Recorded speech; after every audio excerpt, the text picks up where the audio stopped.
everyone. My name is Chloe, and today I'm here to give you my May TBR. So, you guys, I'm feeling ambitious today because one, this list has 18 books. Two, my kids and husband are on their way home from soccer, and so you may hear like mass chaos erupt in the middle of this video, but I'm going to try to tell you about all these books before they get home. So, wish me luck.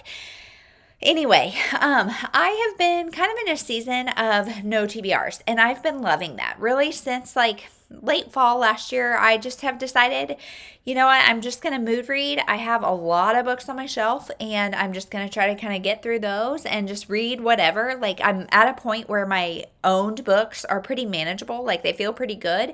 So I'm not like super rushed to like read off my shelves. I just kind of want to read whatever I want to read. And that has been serving me really well. I've done a handful of readathons here and there that give me like a week of kind of more focused reading. But overall, I've been like anti-TBR and it's felt pretty good. And I'm still sticking with that, except I got on NetGalley, you guys, and I clickety-clickety-clicked, not paying any attention to dates, because why would you do that? I mean, that is just way too wise to like look at dates and see like, hey, is this actually possible?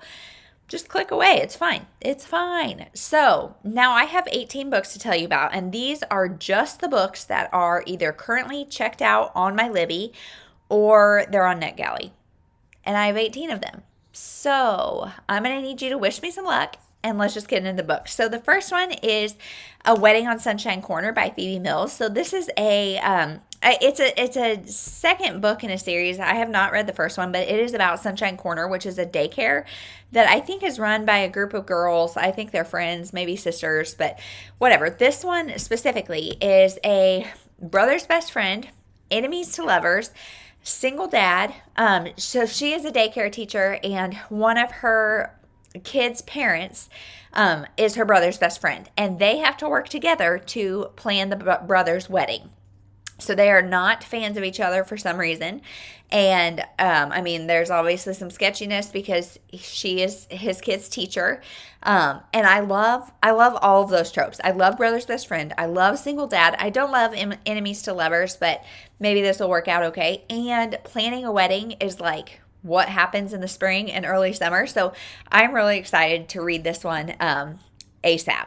Then we've got The Baxters by Karen Kingsbury. So Karen Kingsbury, I think, is a Christian fiction author, and I've just read like one or two of her books. I have not read hardly any, but I know the Baxter family is like a 6-book maybe series about the Baxter family. And this one comes out sometime in April, I think, and it is, well, because I'm filming this a little bit before, so I think it comes out like April 26th or something. But it is the prequel book. So I know nothing about this family, and I figured I'll just start with the prequel. And this is about one of the daughters that's getting married, and there's like a literal and figurative storm brewing because I think the mom is having some doubts on if the kid should actually get married. The girl is having some doubts on if she should actually get married. There's just some turmoil going on. So I'm excited to get introduced to this family and see if this is a series I want to continue. Next is Necessary Lies by Diane Chamberlain. You guys, I borrowed this on Libby for the Booklist Backlist Readathon that happened April 11th through the 17th, and I have yet to read it. And so I'm going to do that. It returns like somewhere in the first week of May, so I've got to do it ASAP. And this one, I don't know why I'm putting it off. I'm putting it off, I think, just because I love Diane Chamberlain so much. I like have it hyped in my head, and I don't want her to disappoint me. So, I don't know. But this one is about a young girl. It takes place 50 years ago, and it's about a young girl whose parents die, and they leave her. I mean, they don't leave her, but like she is now in charge of her grandmother who has some health issues, her older sister who has some mental health issues, and her older sister has a son. So she's in charge of a lot, and she herself suffers with epilepsy.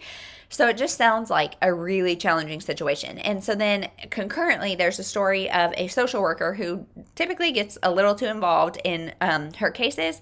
And I think that causes some marital issues and stuff. And of course, the two paths collide. And how does that work? I don't know. It does say it takes place in a time of mandated sterilization and racial tension. And so I think both of those topics will hopefully be discussed. And I'm just really excited. I just am really excited to see what she does with that. And I feel like Diane Chamberlain can tackle really hard topics and do it really well. So I'm hoping that this one's great. Then we've got What She Witnessed by Cole Baxter. So I just read Finding the Other Woman, I think was the name of it, by Cole Baxter, and I had never heard of him.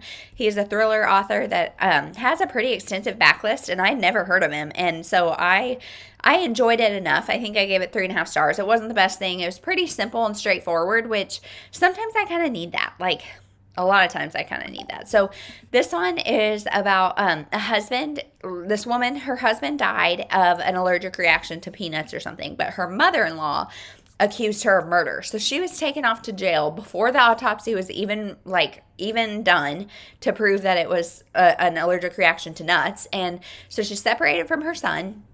And she's like super motivated to get out and prove her innocence because her son is a sociopath, just like her mother-in-law is. And so then she's like really close to her son and really tries to like keep him under wraps because she just feels like he's a ticking time bomb. And then his girlfriend goes missing and we don't know, is he guilty? Is he not? And she, as a mother, will do anything to protect her son. And so I know the mother, or like the mother-in-law, so the grandmother is involved, and she is also a sociopath. So I know she's involved in some lies and things. Who knows what happened to who, but that sounds so good. Next is The Wedding Season by Kate Burchall. So this one gives me total 27 Dresses vibes. So this is about a jilted bride who has to attend 7 weddings, and I think her friends come up with like some challenges and stuff to make it a little more tolerable and to distract her a little bit. So sounds so good, and like 27 Dresses is just what I need. So then we've got The Homewreckers by Mary Kay Andrews. This one is a story about a young widow. Her and her husband had like a home restoration company, and then he dies. And so she's continuing on to do that. And I think she gets a like reality show called The Homewreckers. And she's got like a male lead that is with her. And so she's like, I don't know if it's going to be kind of an enemies to lovers or if they're just going to work together and everything's going to be okay. But it's about starting over, finding romance, renovating houses, all the fun things. Then we've got Mary Kay Andrews too is kind of like hit and miss for me, but she is a good summary author, I would say. So I'm excited to try one of hers. Hers are also kind of chunkers, and I don't know if that one is or not, but I hope not. Then we've got Ain't That a Mother? Postpartum, Palsy, and Everything in Between by Abida Nelson. So this is a memoir about a woman who found herself accidentally pregnant after a one-night stand, and she is really intent on breaking generational trends. Like her mother was kind of in the same situation and didn't handle it the way that she wanted to, and so she's kind of like just trying to laugh through all of the like what the heck's of motherhood and try to figure out her life for herself. Her son has special needs. And it just sounds like something that we can all kind of laugh at. And like, I think it says like they're in all the why God moments. And I think there will probably be some depth as well as some humor. And I'm really excited to read it. Next is A Season for Second Chances by Jenny Bayliss. So I can't even remember what I was reading, but I read something. And I was talking to my friend Bree from Bree Unabashedly is her name on Instagram.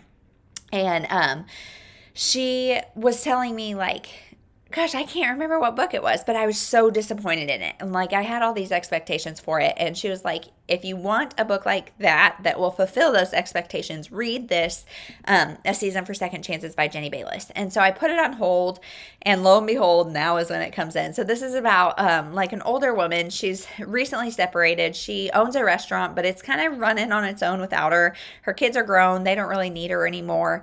And so she decides to go to this like quaint little seaside town for the winter. And she goes to be like a kind of like a house sitter. You know, she's like taking care of this place, and it's just so cute, so quaint, and all the holiday things. But the homeowner's nephew does not want her there. I think he wants to like sell or something, so her being there gets in the way of that.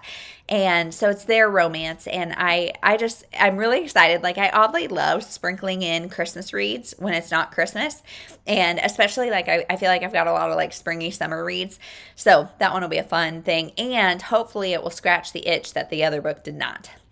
Then we've got Instamom by Chantel Guertin. maybe. And this one says for fans of Emily Henry and Lauren Weisberger, and I like both of those authors quite a bit. So this is about a kid-free influencer who is all about like the woman's right to choose if she's going to be a mother or not. She is pretty firm in her stance that she's not going to have kids until she meets this guy who is a single dad and has this super cute like 8-year-old kid or something. So she has to work with him on some sort of campaign, and she starts to think like, you know, am I as strong in my like niche as I think I am? And like, do I really not want kids? Like, I don't know. So, I don't know. I hope that gives a good message and like confirms that message of like a woman's right to choose if you're going to be a mom or not. I hope it like brings that home, because I do think that's a very important conversation to have, that like getting married and having a kid is not the right answer. It's the right answer for some people, but for some people it's not. So I hope it's not like, oh, and now she's happy because she has a husband and kids or whatever. But I think it's going to be good. Then we've got The Victim by Gillian Jackson. So she kills her husband and then has to convince them that she is the victim, not the villain. So I think this like totally reminds me of like an episode of Snapped. I think she's got like this perfect suburban life and then she snaps and we have to find out why. Then we've got Tell Me the Truth by Kiersten Modglin. And I've seen something else by her. I don't think I've read it, but something I really want to read by her. I can't remember. But anyway, so I saw that author on NetGalley and I was like, okay, yeah, let's see what this is. And then I was like, okay, yeah, let's click this. So she finds a picture of another woman on her husband's phone. And she wants to find out like what's going on. Who is this woman? What's my husband up to? And she gets herself like kind of caught up in like a double identity as she's like weaving all these lies to try to figure out what's going on. But then when she does find out what's going on, it's a lot darker than she ever anticipated. So I'm really excited to know like what's going on and like how much does she lose herself in this quest to know. And like I'm assuming there's a lot more than an affair going on. So we'll see. Next is Starryad Love by Helena Hunting. So I think this maybe is a sequel to something, but I remember reading and it's like a companion. It sounds like a companion, so hopefully I can read it and not be lost. But it's about this girl who just broke up with her boyfriend, and her family, like she's not into dating or whatever. So she meets this guy. She's out with her sisters, and I think her family owns like a kind of like resorty event planning hotel type situation. And I think it's her and her like sisters that run it. And so I think the first book is about one of her sisters, and then this book's about her. So her and her sisters are out. She meets this guy and she's like, thanks, but no thanks. And then of course she's trying to win this huge client for her family's hotel. And who is it but the guy she met and kind of turned down. So maybe, I think they start working together maybe, and it's like an office romance, but I'm not really sure. Then we've got My Wife is Missing by DJ Palmer. So DJ Palmer, I feel like he has such interesting premises. I don't know. But all of his books sound so good, and sometimes they're hits and sometimes they're missing, but this one has a very vague synopsis on Goodreads, and it just says a wife and their two kids are missing, so the husband will do anything to find out what happened. So I don't know. That I'm intrigued enough to click on NetGalley, of course. Then we've got The Unplanned Life of Josie Hale by Stephanie Eding.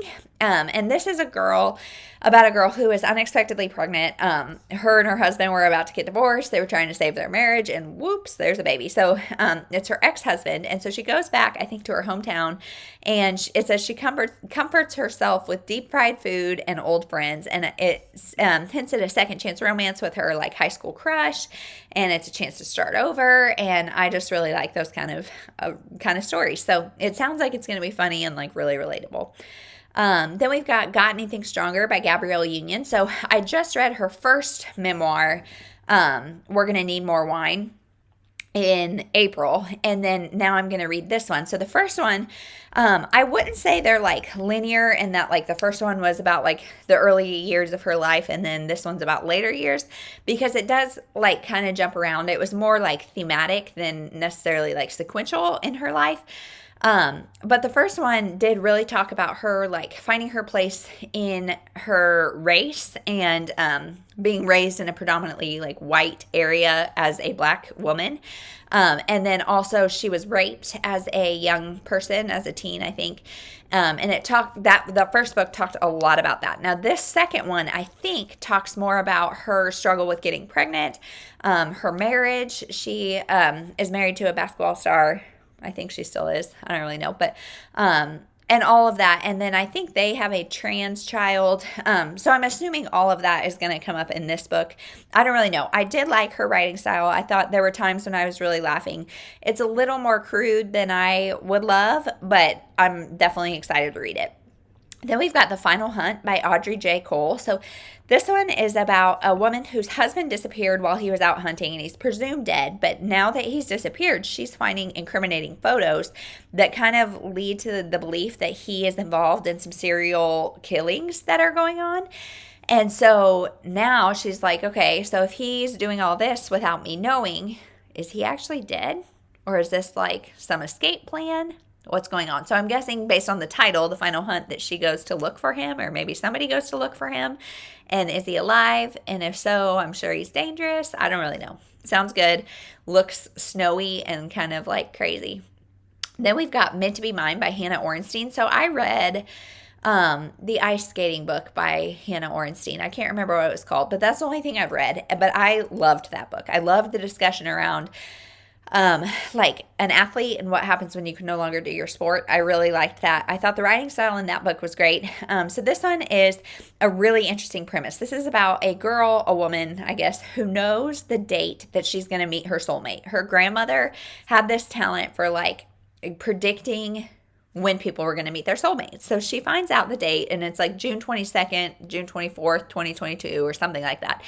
And so she's 29 years old. She gets on a plane to go celebrate her sister's engagement or something like that. And this handsome young musician sits down next to her. And so she knows, like, hey, this is the one. This is what's up. But it says perfect guy may not have perfect timing. So it's tragedy and shocking revelations that may keep her from the love of her life. She may meet him and lose him. I don't really know, but it sounds good. Then the last one that I'm planning to read in May.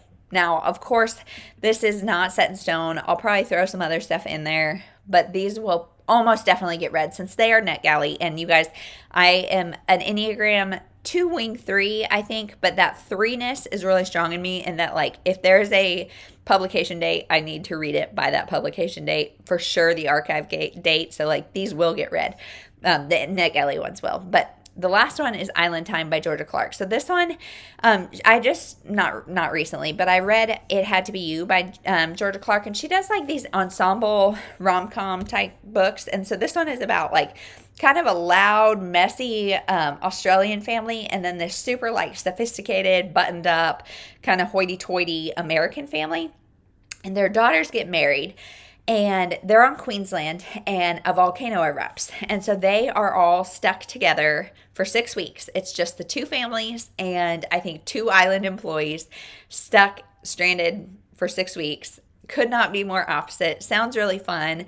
And I'm really excited to read it. Like I said, I've read other Georgia Clark books, and just Island Time sounds like exactly where I want to be. Especially, I'm looking out the window right now, and it's like windy and gray and like kind of just going to be stormy and gross today.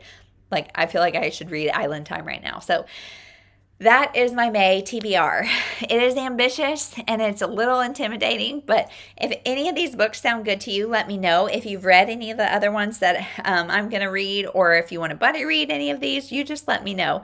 I'm always up for it. So thank you guys so much for watching, and we'll see you in the next one.